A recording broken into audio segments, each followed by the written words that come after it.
नमस्कार. संघर्ष वृत्तवाहिनीमध्ये आपलं स्वागत. घेऊया ठाणे आणि आसपासच्या परिसरामधील घडणाऱ्या महत्त्वाच्या घडामोडींचा आढावा. ठाण्यात मनसेचे पदाधिकारी यांनी सरस्वती विद्यालयाच्या मुख्याध्यापकांची भेट घेतलेली आहे. मराठी भाषेसंदर्भात यावेळी त्यांनी निवेदन देखील दिले आहे. आज नुकतीच मनसेचे अध्यक्ष राज ठाकरे यांची पत्रकार परिषद पार पडली. या पत्रकार परिषदेमध्ये राज ठाकरे यांनी अनेक महत्त्वाचे मुद्दे मांडलेत. त्यामध्ये हिंदी भाषा सक्तीची नसावी असं देखील त्यांनी म्हटलंय. महाराष्ट्रामध्ये हिंदी भाषा सक्तीची नसावी याबाबत त्यांनी वक्तव्य देखील केलं आहे. याच अनुषंगाने आता त्यांचे पदाधिकारी हे कामाला लागलेले आहेत. त्या पार्श्वभूमीवरती आज ठाण्यातील मनसेच्या पदाधिकाऱ्यांनी पाचपाकाडी परिसरातील सरस्वती विद्यालयाच्या मुख्याध्यापकांची भेट घेतली. ठाण्यातील मनसेचे पदाधिकारी रवींद्र मोरे यांच्या नेतृत्वाखाली यावेळी पाचपाकाडी परिसरातील सरस्वती महाविद्यालयात जाऊन एक निवेदन देण्यात आलं आहे. यावेळी हिंदी भाषा ही लहानपणापासूनच मुलांच्या डोक्यात टाकू नका, त्यांना सक्तीची करू नका असं निवेदनाच्याद्वारे म्हटण्यात आलेलं आहे. त्याचबरोबर भाजपाच्या वतीने हिंदी भाषेचा वापर करून हा प्रचार केला जातोय असा आरोप देखील यावेळी रवींद्र मोरे यांनी केला आहे. साहेबांनी सगळ्या शाळांना, सगळ्यांना, साहित्यिक असो, मराठी माणसं असो, सगळ्यांनाच साहेबांनी जाहीर आव्हान केलं की ज्या पद्धतीत हे सरकार खोटं बोलतंय. एक साईडला केंद्रातून मराठी भाषेचा अभिजात दर्जा दिला जातो आणि नंतर हिंदी भाषेला परत पुढे रेटतायत वेगळ्या ह्याने. तरी कुठेतरी थांबलं पाहिजे म्हणून सन्माननीय राजसाहेबांनी आज पत्रकार परिषद घेऊन आम्हाला सगळ्यांना, महाराष्ट्र सैनिकांना त्यांनी आदेश दिलेत की सगळ्या शाळेत जाऊन आज तुम्ही फक्त निवेदन, हे जे माझे पत्रक आहे ते द्यायचं आहे. त्यानंतर आमचे महाराष्ट्र इथले लोकल आमचे सगळे बघणार आहेत पदाधिकारी की नक्की या शाळेत लहान मुलांना जबरदस्ती केली जाते का. त्यानंतर जर असं का आमच्या लक्षात आलं, निदर्शनास आलं, तर पुढील हे आंदोलन तीव्र असेल. आम्हालाही कळतंय की शाळा आहे, परंतु हे सरकार एका साईडला सांगताय महाराष्ट्र गव्हर्नमेंट की आम्ही मराठी माणसाचं सरकार आहे. अरे नक्की मराठी तुम्ही सरकारात हे नक्की काय तुमचं चाललंय. दुसऱ्या साईडने काय झालं, हिंदी भाषिकने एवढा का तुम्ही हे करताय, त्यांच्यासाठी गाजरं देताय, त्यांना मोठे करताय. आपण मराठी आहोत आणि मराठी भाषा आपण टिकवली पाहिजे. त्यासाठी साहेबांनी जे जाहीर आव्हान केलं नागरिकांना, त्याला आत्ताच आम्हाला लोकांचे फोन येत आहेत. आता आम्ही तिथे गेलो होतो, तिथे लिफ्टमध्ये काही मराठी परिवार भेटले. तर खरोखर दुर्दैव वाटतं की आम्ही महाराष्ट्रात राहतोय, की आमच्या महाराष्ट्रात राहून मराठीसाठी आम्हाला झगडावं लागतंय. राजसाहेबांनी जो विषय उचललाय, जो आम्ही सोबत राजसाहेबांच्या सोबतच आहोत, हे सगळे मराठी कुटुंबीय आता बोलत आहेत आणि ते पुढे तुम्हाला कळेलच की महाराष्ट्रात याचा किती उद्रेक होईल. तो हेच बोललो नाही, मताचं राजकारण. हे मतांसाठी आता निवडणुका आल्यात ना, हे मतांसाठी हे राजकारण चाललंय सगळं. हे त्यांना हे कशासाठी चाललं तर मतांसाठी. सन्मान्य राजसाहेब मतांसाठी कुठलं काम करत नाहीत, मराठी माणसासाठी तर कोण झगडणारा कोण असेल ते सन्मान्य राजसाहेब ठाकरे. आणि साहेबांचा जो आदेश आलाय त्या आदेशाचं आम्ही तंतोतंत पालन करणार. मग मी तेच तर सांगतो ना, दुर्दैव आहे हे. मी तर बोलतोय, आम्ही सगळे महाराष्ट्र सैनिक बोलतोय, परंतु हे महाराष्ट्रातले सगळी लोक, आम्हाला एक परिवार इथे भेटला, तोच बोलला. मी तुम्हाला तेच तर सांगतोय की महाराष्ट्रात राहून मराठीसाठी भांडावं लागतंय. हे दुर्दैव आहे. आम्हाला लाज वाटते की आम्ही महाराष्ट्रात राहतोय. कुठेतरी या सरकारला जाग आली पाहिजे. हे मतांचं राजकारण बंद करा असं आम्हाला वाटतं. त्याच्यासाठी तुम्ही कंपल्सरी लहान मुलांना कशाला करताय. याच्या अगोदर पण होतं ना 6वी नंतर, त्याला कोण काय बोललं नाही.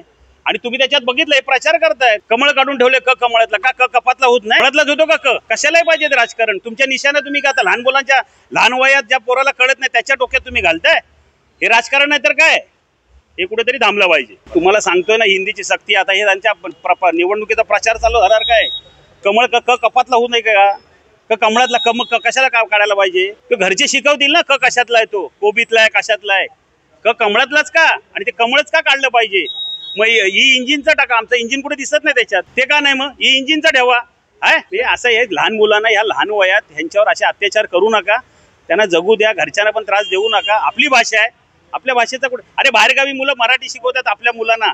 मराठीचं प्रेम बाहेरगावी गेलेल्या लोकांना कळतं, पण इथल्या लोकांना कळत नाहीये. राज साहेबांचा जो आदेश येईल त्या आदेशाचं तंतोतंत पालन केलं जाईल. ठाणे महानगरपालिकेचे मालमत्ता कर म्हणजेच प्रॉपर्टी टॅक्स भरण्याचे आवाहन. सन 2022-23 या आर्थिक वर्षाचे मालमत्ता कराचे म्हणजेच प्रॉपर्टी टॅक्सचे बिल ठाणेकर करदात्यांना महापालिकेमार्फत आर्थिक वर्षाच्या सुरुवातीस म्हणजेच माहे एप्रिल 2022 मध्ये देण्यात आलेले आहे.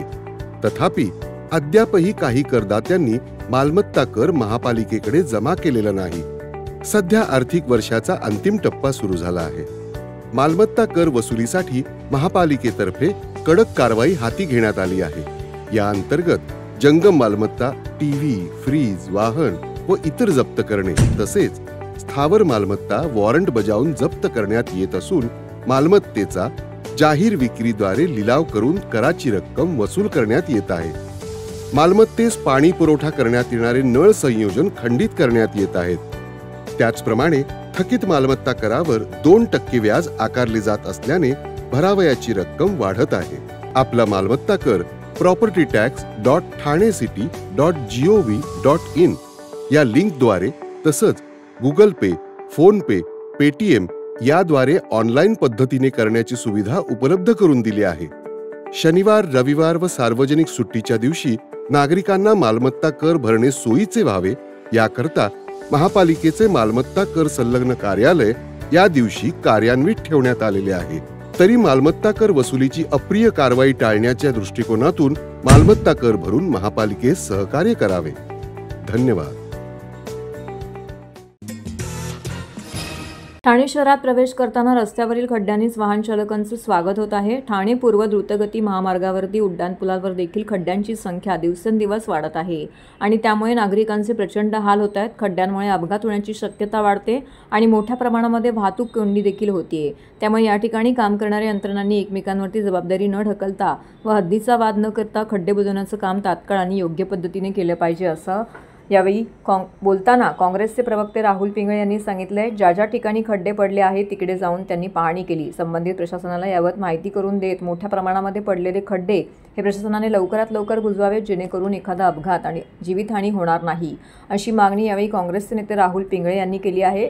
तसेच हे पडलेले खड्डे लवकरात लवकर बुजवले नाही तर काँग्रेस पक्षाच्या वतीने तीव्र आंदोलन छेडलं जाईल असा इशारा देखील त्यांनी दिला आहे. याविषयी राहुल पिंगळे यांनी अधिक माहिती दिली आहे.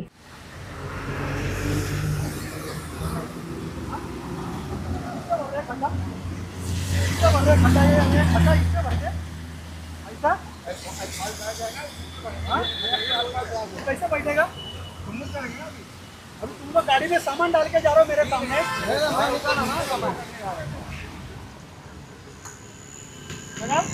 अरे किसी का गड्ढा कौन भरेगा सब ये? कहाँ से कहाँ तक भरना है आपको? कहाँ से भरना है? ये जहाँ तक भरना चाहिए। गड्ढे आपको नहीं दिख रहे वहाँ पे? बड़ा वाला वो कौन भरेगा? तुम छोटे गड्ढे भरोगे तो बड़ा वाला कौन भरेगा आगे? नहीं हो पाएगा। अरे भाई तुमका छोटे गड्ढे भरने के लिए तुमको रखा है और बड़े गड्ढे में गाड़ी जाता है कि छोटे में जाता है? कौन है साहब आपका फोन लगाइए। त्यांचं असं म्हणणं आहे की आम्ही फक्त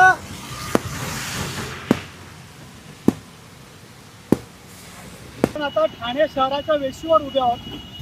इथून वाहनही ठाणे शहरामध्ये प्रवेश करतात परंतु या ठिकाणी फार मोठे मोठे खड्डे या ठिकाणी पडलेले आहेत आणि सकाळी मी या ठिकाणाहून जात असताना एक दुचाकीस्वार अपघात होता होता या ठिकाणी वाचला. इथून थोड्याच अंतरावरती खड्डे भरण्याचं काम चालू होतं. त्या यंत्रणेला विचारलं की मी तिथून तो 1 फुटावरती खड्डा होता म्हटलं हा खड्डा तुम्ही का नाही बुजवला? तर त्यांनी सांगितलं की आम्ही फक्त लहान लहान खड्डे बुजवत आहोत, आम्ही मोठे खड्डे बुजवत नाही आहोत. म्हटलं कुठले कुठले खड्डे तुम्हाला बुजवायचे? त्यांनी मला एक पॅच दाखवता की एवढ्याच पॅच पुरता खड्डा आम्ही बुजवतोय. ते कॉन्क्रीटपर्यंत, कॉन्क्रीट पुढे जे खड्डा बुजवणारी यंत्रणा आहे ती त्या ठिकाणी वेगळी आहे. मग म्हटलं या पुलावरती जे खड्डे पडले आरोबी वरती, रेल्वे ओव्हरब्रिज वरती, ते खड्डे कोण बुजवणार? नाही म्हणजे ते खड्डे आमच्याकडे नाहीये. काही दिवसापूर्वी आम्ही असं ऐकलं होतं की या यंत्रणांना आदेश दिले गेलेले होते की यंत्रणा कुठलीही असो खड्डे बुजवले गेले पाहिजेत. याचा त्रास हा नागरिकांना झाला नाही पाहिजे. परंतु इथे आल्यानंतर हे लोक वेगवेगळे पॅच दाखवतात. आमची जबाबदारी या पॅच पुरती आहे, आमचा दोष दायित्व कालावधी याच्या पुरता आहे, ही MMRDAची हद्द आहे, ही सार्वजनिक बांधकामची हद्द आहे, या ठिकाणी महानगरपालिका काम करते. माझं म्हणणं इतकंच आहे की आता पावसाळ्याला सुरुवात झालेली आहे आणि पावसाळ्याच्या सुरुवातीला ही जर परिस्थिती असेल तर पावसाळ्यामध्ये काय हाल होतील. त्यामुळे पुन्हा एकदा या सर्व यंत्रणांची एकत्रितपणे बैठक घेणं गरजेचं आहे आणि या बैठकीमध्ये त्यांना आदेश दिले गेले पाहिजेत की ठाणेकर नागरिकांना कुठल्याही प्रकारचा त्रास त्या ठिकाणी झाला नाही पाहिजे आणि एक खड्डे त्या ठिकाणी बुजवले गेले पाहिजे की जेणेकरून त्या ठिकाणी कुठल्याही प्रकारचा अपघात किंवा जीवितहानी होणार नाही आणि या ठाणेकर नागरिकांना या खड्ड्यांमुळे त्रास होणार नाही. घोडबंदर मार्गावरती बुधवारी सकाळी उशिरापर्यंत सुरू असलेल्या मेट्रोच्या कामाचा परिणाम येथील वाहतूक व्यवस्थेवरती बसला। सकाळपासून येथील पातलीपाडा ते कासारवडली या दोन्ही मार्गिकांवरती वाहतूक कोंडी झाली आहे। त्यामुळे कामानिमित्ताने बाहेर पडलेल्या नोकरदारांचे हाल झालेत। सकाळी शाळेच्या बसगाड्या देखील वाहतूक करत होत्या, त्यामुळे शाळेच्या बसगाड्यांनी प्रवास करणाऱ्या विद्यार्थ्यांनाही कोंडीचा त्रास सहन करावा लागला। घोडबंदर मार्गावरती वडाळा, घाटकोपर, कासारवडली या मेट्रो 4 मार्गिकेच्या निर्माणाचं काम सुरू आहे। सकाळी पातलीपाडा भागात मेट्रो मार्गिकेसाठी गर्डर उभारले जात होते, परंतु या कामास 6:15 वाजले। याच कालावधीत घोडबंदर मार्गावरती वाहतुकीचा भार अधिक झाला, यामुळे या मार्गावरती मोठ्या प्रमाणात वाहतूक कोंडी झाली। दोन्ही मार्गिकांवरती पातलीपाडा ते कासारवडलीपर्यंत वाहतूक कोंडी झाली होती। वाहन चालकांना अवघ्या काही मिनिटांचे अंतर पार करण्यासाठी अर्धा तास लागला। शाळा सुरू झाल्याने मार्गावरती शाळेच्या बसगाड्यांची वाहतूक वाढली, त्यामुळे विद्यार्थी देखील या वाहतूक कोंडीमध्ये अडकून होते। शाळकरी मुलांना, नोकरदारांना या वाहतूक कोंडीमुळे वेळेत पोहोचता आलं नाही। सकाळी 8 नंतरही वाहतूक कोंडी कायम होती। काही वाहन चालकांनी अंतर्गत मार्गाचा वापर करण्यास सुरुवात केली, परंतु अंतर्गत मार्गावर देखील वाहनांचा भार वाढून कोंडी झाली होती।